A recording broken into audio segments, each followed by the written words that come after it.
What's going on, people? It's your boy Dark coming at you with another free-to-play build for you budget players out there.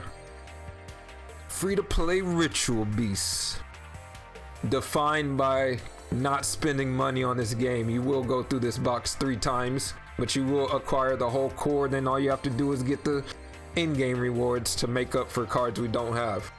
So one thing you need to get to know about this deck, you need to know about ritual beasts and and tamers. This deck is all about having one of each on the field, so you are able to banish them and summon your ultimate form, sort of like Glad Beasts. Unlike Glad Beasts, where you have certain ones that go into the fusion, this deck, pretty much any ritual beast and tamer go into each one of the fusions. So it's like sort of like a toolbox, right? So let's talk about the pieces that make up this one, starting with ritual beast tamer Winda, because she's special. And the way she's worded, she is a spiritual beast. So she is a tamer and she's a ritual beast. This is sort of like the heart of the deck. Basically, whenever she's destroyed, you could summon a ritual beast from anywhere in your deck. So extra deck or deck. So you can bring out your ultimate forms, you can bring out another one of her, or you can bring out another ritual beast from your deck, up to you. Now, also a cool thing too is to note is that each ritual beast can only be special summoned once per turn. So think of all of them having sort of like a counter where you can only special summon them once in a turn.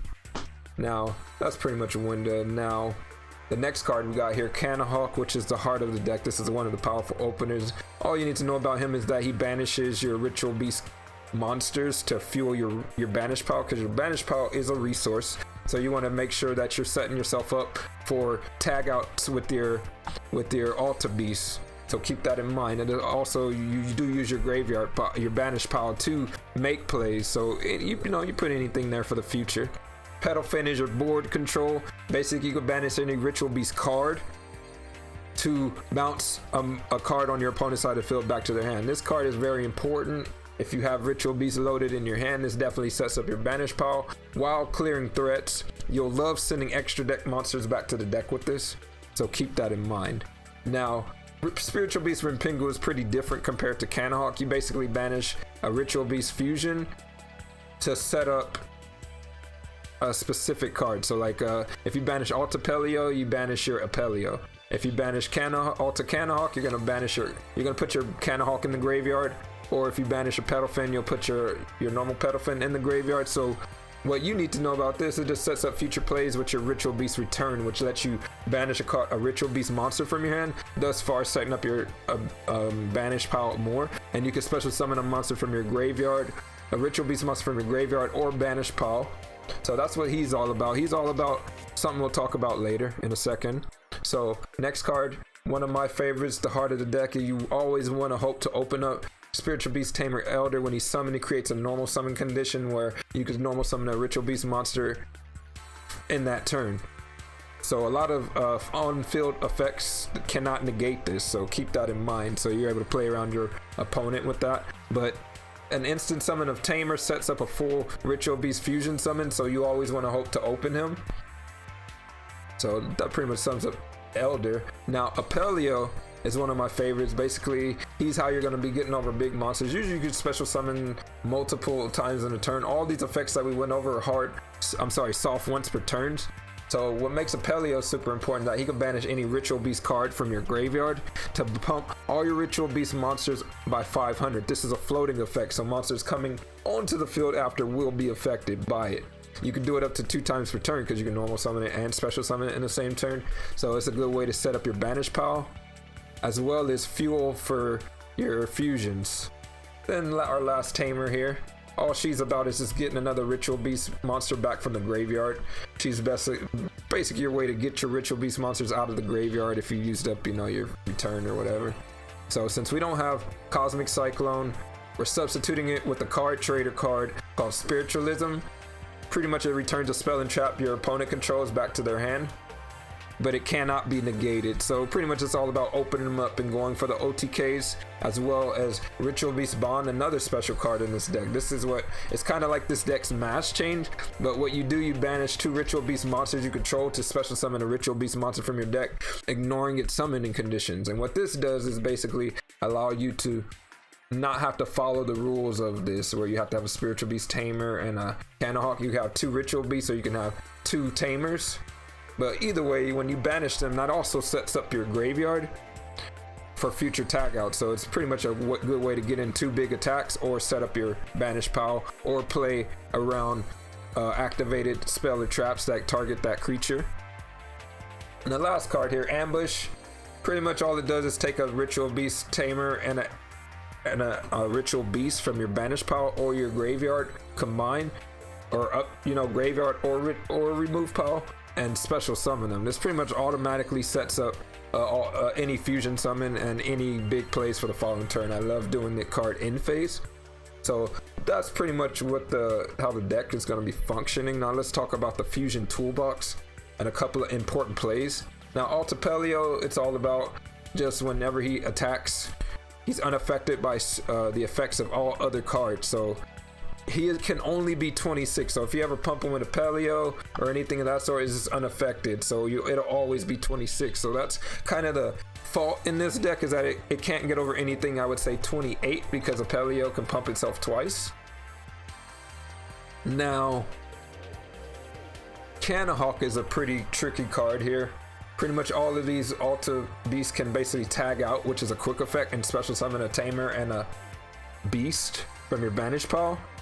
So what makes Candlehawk special is that he has his first effect is that you could return you can target 2 of your banished ritual beast cards, so this is spell or traps or monsters, and send them to the graveyard. This is part of the effect, this is not a cost. So the tricky Candlehawk play here is that you want to send 1 card instead of 2. So you basically target a card that you were going to special summon with the tag out, and you target a card that you can't target. So that way you have to fulfill the effect. So it's making yourself send 1 card to basically get a search at the cost of 1.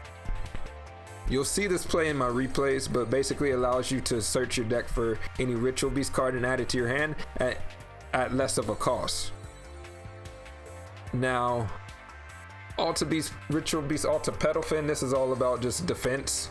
It has a big 2800 booty, and you can pump it with a Pelio if you have them side by side, but this card cannot be destroyed by card effects. And that's pretty much how this deck is going to work together. This is a free to play build, but if you do manage to get your hand on some money, definitely add in some Sphere Karibos. Herald of the Abyss basically deals with those monsters you cannot target, because this deck does struggle with targeting. And Cosmic Cyclone to clear the back row, it's a little bit easier to use. So check out these replays. You're gonna love yourself some Ritual Beasts after this. Enjoy the gameplay. Let's go. We lose to Saber Dancer.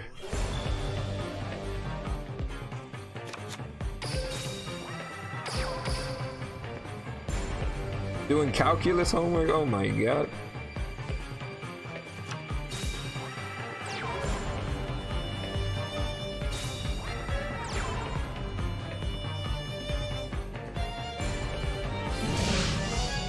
I hate this guy's guts. Hemorrhoids. That's how I feel right now.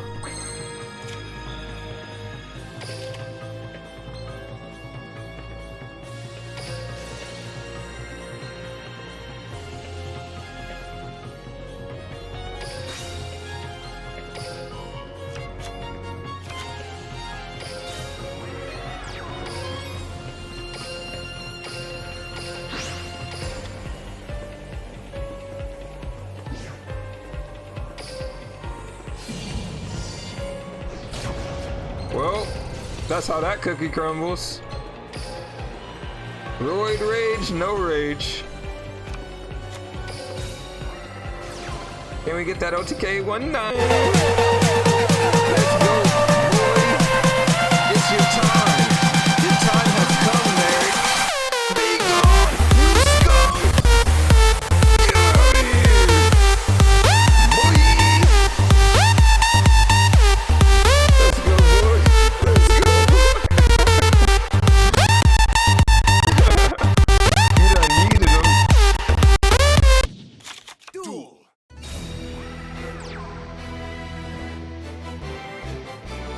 Yo, black you at black us. is now chilling in the lounge.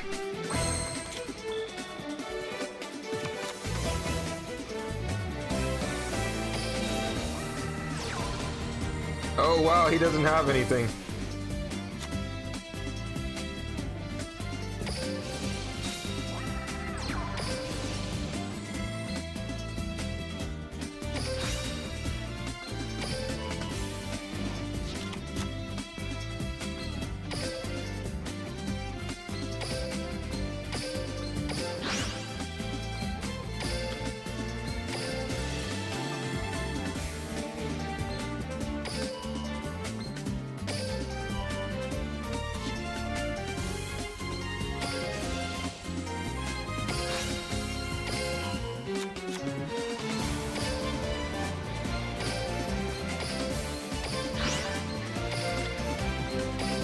Oh no.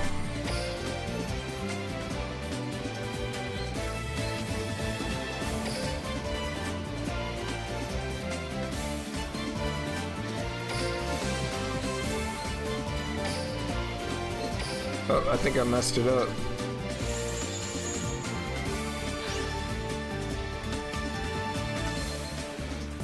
Yeah, let me just do this. Let me set up the Ape Leo in the grave.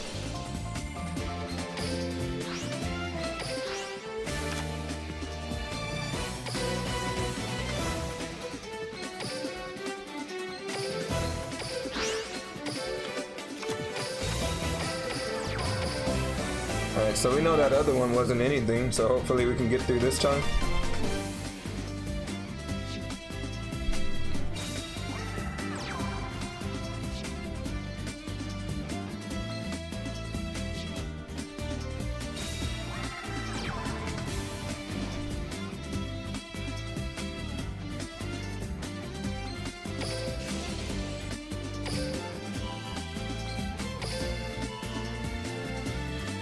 Okay, he has the...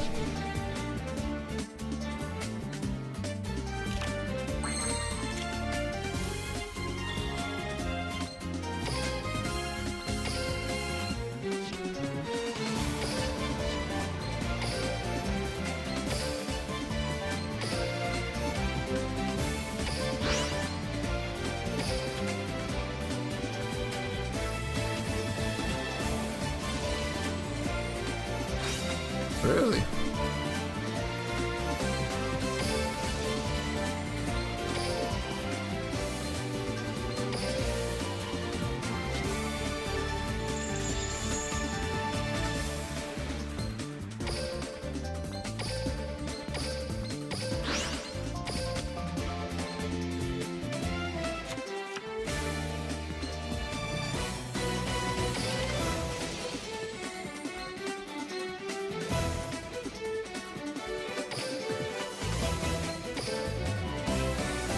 Wow, what is that?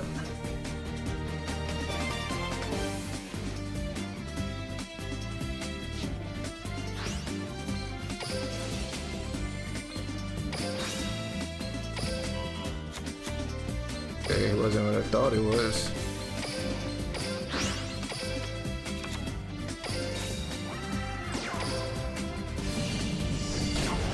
Let's go, boy. We got it! Oh my god, I was so sensitive. Yo, flat trees. Thank you for the follow, I appreciate it.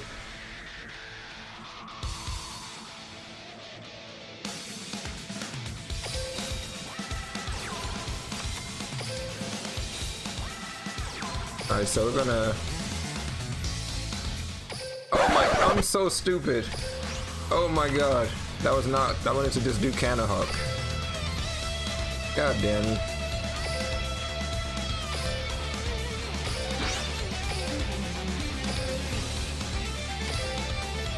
Now we gotta be pretty, now we gotta be crafty this game.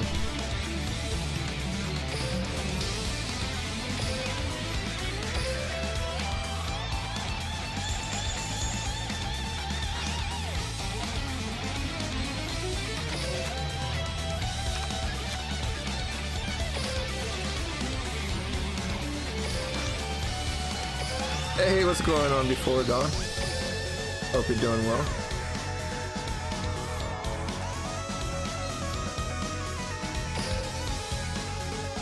We already used this combo, so let's go into...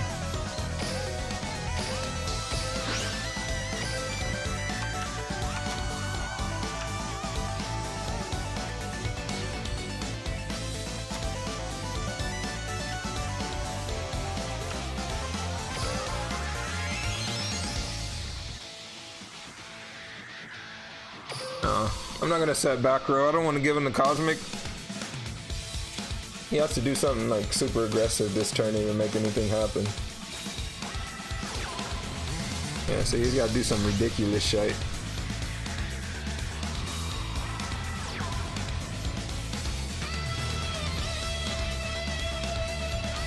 $21.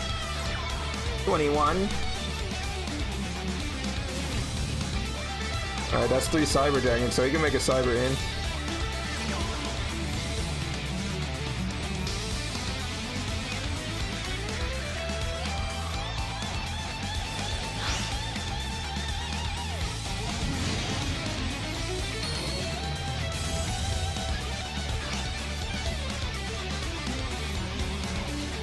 We're looking for the concentrating current. No concentrating. It's going to have to take a crap ton of damage.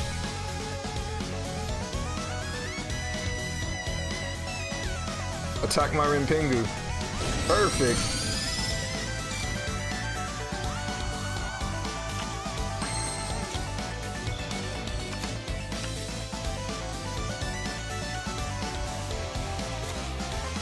Oh, that's GG.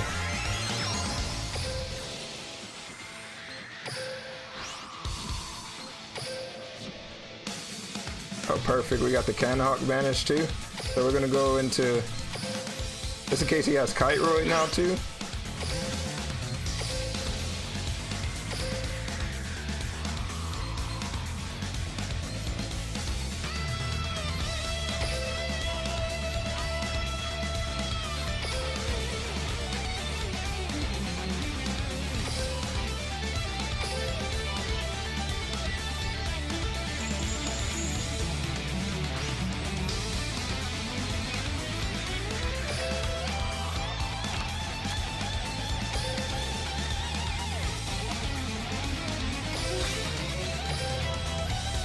Yo, Before Dawn with the subscription. Oh my, yeah. Thank you, Before Dawn. I'm sorry, I'm like, I gotta focus on these games. Like, oh, Dom the Kid coming through. Alright, there we go. Let's attack. Let's get it. Get out of my life. Get out of here, Cyber Dragons. We don't even need